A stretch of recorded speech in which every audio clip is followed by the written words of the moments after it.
Web3 Gaming Interviews with Regina. And today we have a very special guest for the Immortal Rising 2, their CEO, Mr.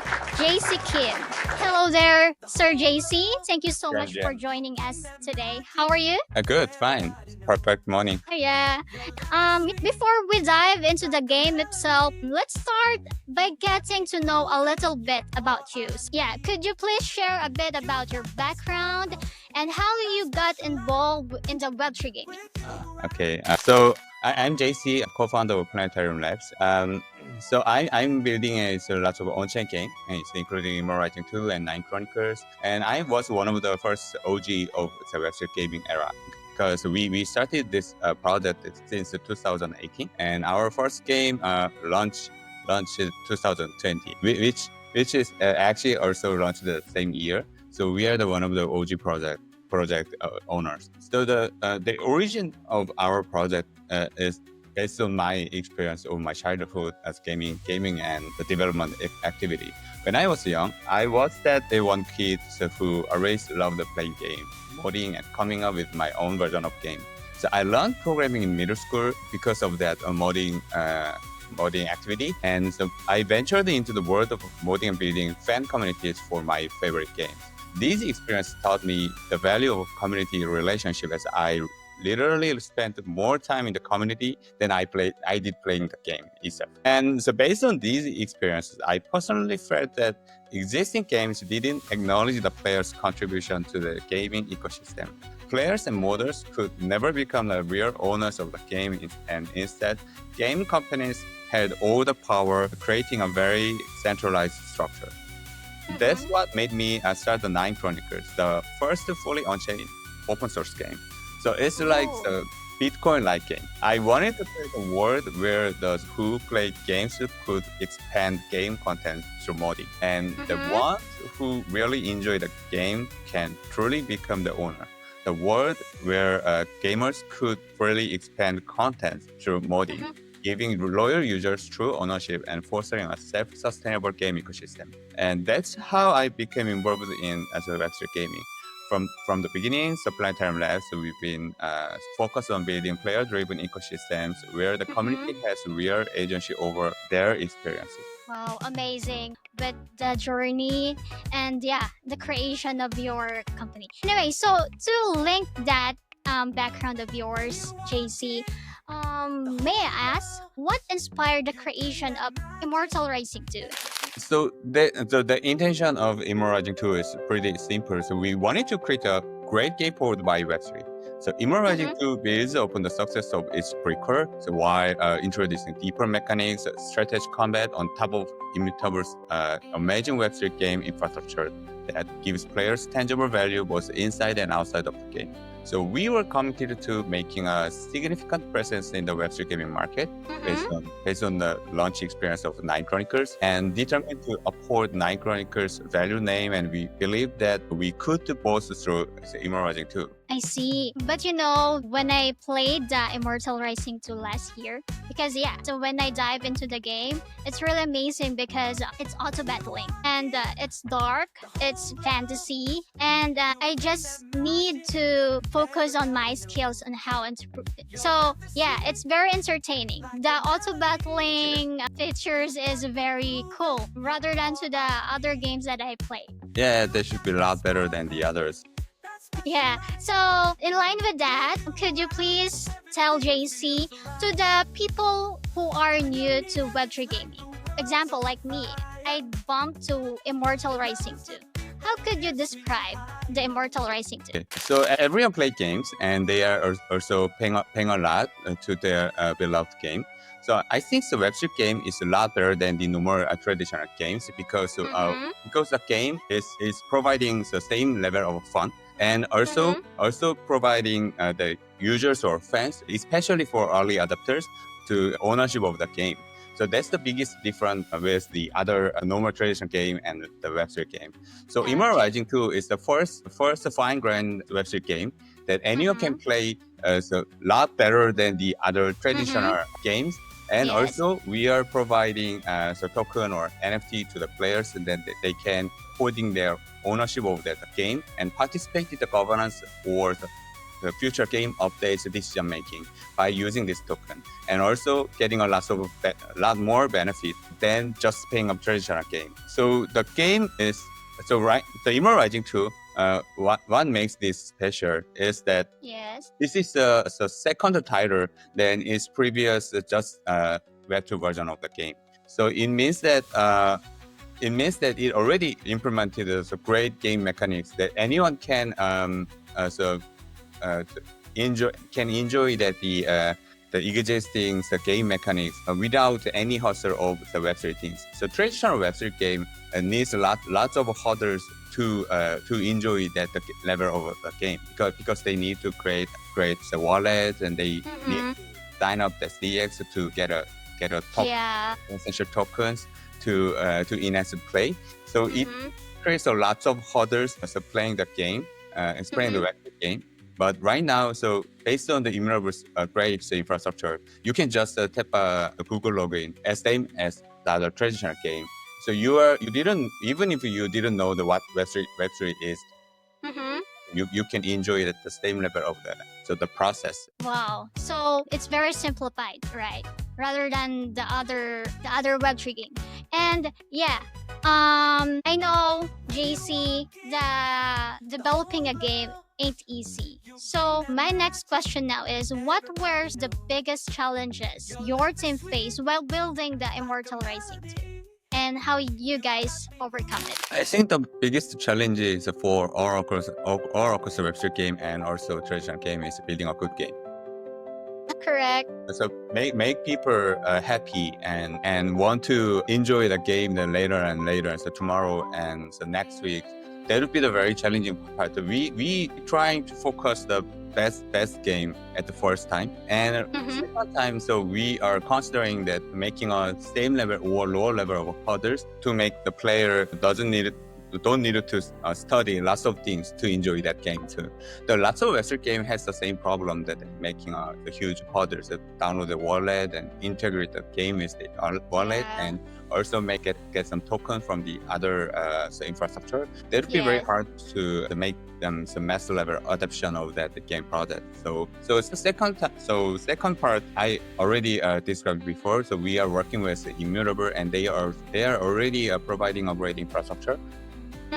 They are making the GK EVM layer 2 blockchain, and on top of that, they are making a great UX toolkit like the Immutable Passport or the other market. So we just use them to integrate this to make some frictionless gameplay experience. Yeah, that's why, when I checked that your game is one of the hottest from South of Korea in terms of Web3 gaming. So I think South Korea is amazing spot for game developers because in Korean gamers are the top. So they has a top standard of playing games. It's the highest level of ARPPU in global level, but their standard is too harsh to every game. I see. So game developers who want to make Korean gamers happy, it'll be very challenging. So we make the game in Korea and launch this outside of Korea. That would be great for the global landscape. So they are happy because the game's quality is so good. I do agree because I personally play the game. Yeah. So this question is very hot, very controversy because there are lots of saying yes, there are lots of saying no. So could you please provide your personal insight with this question? AI is becoming the game changer in the industry. How do you see AI shaping the future of Web3 gaming? And is your team considering the integration of AI? Absolutely. So I'm personally a huge fan of the AI. So since 2 or 3 years ago, even ChatGPT was out. That I believe that making a creativity can be a lot better when we adapt the AI because they are doing two things. The first thing, by creating a game, lots of things still need to be done. About 70 or 8% of things AI can solve this. So we can focus on the original creativity of the game itself, and also they can also contribute the creativity itself because AI also suggests some game design ideas, and also make some dynamic content creation. So they can make another level of creativity thanks to the AI. So right now, Planetarium as a frontier tech adapter to the gaming industry. So we believe that AI is so one of the inevitable key things. Like the Web3. So we are certainly actively using AI and also preparing a fun product in as the on-chain game development experience supported by AI. And also we partially adapted this on the Immortal Rising 2. So for example, I launched a very small marketing purpose game. Based on the based on the Immortal Rising 2. I only used about 30 minutes to build and launch this game, and it's viral in last week. And so like this, so our team is enjoying vibe coding at the global level. So even if the employee of Planetarium Labs is not developers, they are also building a game. They are also building lots of toolkit or branding site. So by using AI. Yeah. Yes, and also as a newbie, I think this is very helpful. Yes. Yeah. Because You can try that the AI vibe coding. So you can also make a game within 1 hour, right after this interview. try that. Yeah. Thank you. I'll explore that, JC. Thank you.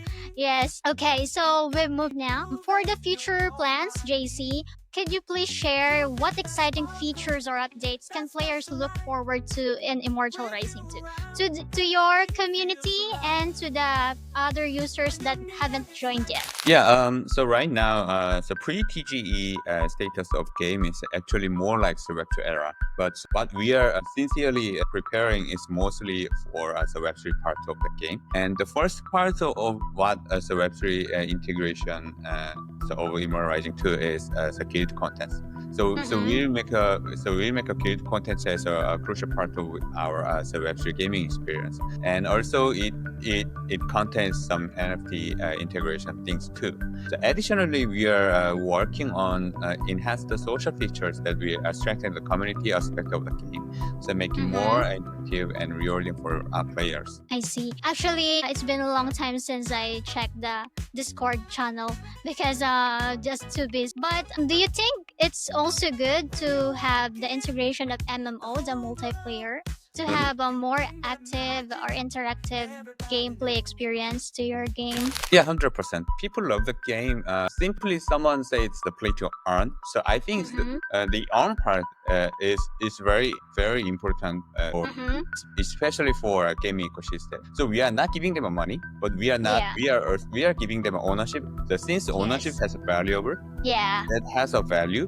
So that's make someone so get some cash by selling this to the others. But if the ownership is not valuable, it's not working as a earn. So I think the people like the game, and people feel that the game is valuable. So because of that, providing the ownership to the player base, they can make some value. So people love playing the Web3 game rather than Web2 game because we are rewarding them as a constructive way. Yes. Yeah, I think it's also the reason why the gamers are so crazy collecting NFTs because in future, especially this specific token has the governance, the utilities, they can sell further it with a high value. Yep. Okay, so I think we are so fast, but it's good. I know you are busy for I think this last 3 questions. So yes, can you share, JC, where our audience and can follow your project, stay updated and involved with the Immortal Rising 2? Okay, so main channel is X and Discord. For X, you can find the Immortal Rising 2 by at Immortal Rising 2 account. And please follow this to get new information. And also we are doing lots of community activity on Discord. So the Discord URL is discord.gg Immortal Rising 2. So please, if you want to some more engaging, please join the Discord and follow all of the announcement and the player chat. And also so if you can find the more justified information, so please join the website www.immortalrising2.com. You can download the game. You can find a daily quest, and you can earn some reward from them by playing and enjoying the game. Yeah. Thank you. Yeah. And just curious, is your team looking forward for the PC version of the game or the laptop or desktop? So I think there's no detailed plan for a PC release, but it's already playable on PC and internally, and also the Google Play version is not it's very official, but you can download the PC version of the game by visited so Google Play, and so you can enjoy both as a mobile and PC. And we are also so considering that the PC version release every time, and when you have good timing to support it officially, so we will do. Yes, see, good to hear that, because especially me, my cell phone is very cute. When playing the Immortal Rising 2, I need to mirrorcast it with the PC so I can have a better view. And then, yeah, it's good. This is the wrapping question. So JC, before we wrap up, do you have any final words to your community, to the aspiring gamers and to other developers who are looking forward to jump into Web3 games? So right now, so the market is struggling, and so all of the gaming token as a performance is not very good. But I think that logically, so Web3 gaming is inevitable, and it has already lots of great impact on the game development and making a great community with your fans. So Web3 gaming is still in early days, but the potential is literally limitless. So at Planetarium Labs, we believe in the future where the players are not just participants, but true stakeholders in the game. So we started this even if that there's no terms of Web3 gaming. So we believe this is right, and this is beneficial for the game fan. So we started this, and we are now the progress is better and better than when we start this vision. 6 years ago. So we appreciate the incredible support from the community, and we are excited to build this journey together. When I check Immortal Rising 2, you guys always provide airdrops. When you're giving airdrop, I think that is the appreciation to your community. So yeah, to the newbies that haven't tried this game, you can try, and this game always provide airdrops, events. Yes, airdrop is one of the crucial parts, and so I think a continuous airdrop is more important than the pre-TG airdrop. I think, but because game alive with the long-term fans, and so we should reward them in lots of ways. So I think that the first time game launch, as everyone love it, but the 70 or 80% of users shift to the other games normally. So remain is about 10 or 20 level of users. So we are so we can expand its game IP based on these long-term fans. Designing how can we make a better airdrop program is also a part of the very experimental part. Even we started this several years from beginning, but I think so we need to develop more and more, and so find a good way to how to reward and living with the right player base. So that would be great to make the success rate of the Web3 game IP, I believe. I think that's it, JC. Thank you so much. This has been such an insightful conversation with you, JC Kim of Immortal Rising 2. Thank you so much, Mr. Kim, for sharing your journey and all the exciting developments happening in Immortal Rising 2. The future of gaming is looking brighter than ever. To everyone, yes, indefinitely. To everyone tuning in, please don't forget to like, subscribe, and hit that notification bell so you will never miss out with the hottest Web3 scoop in the gaming space.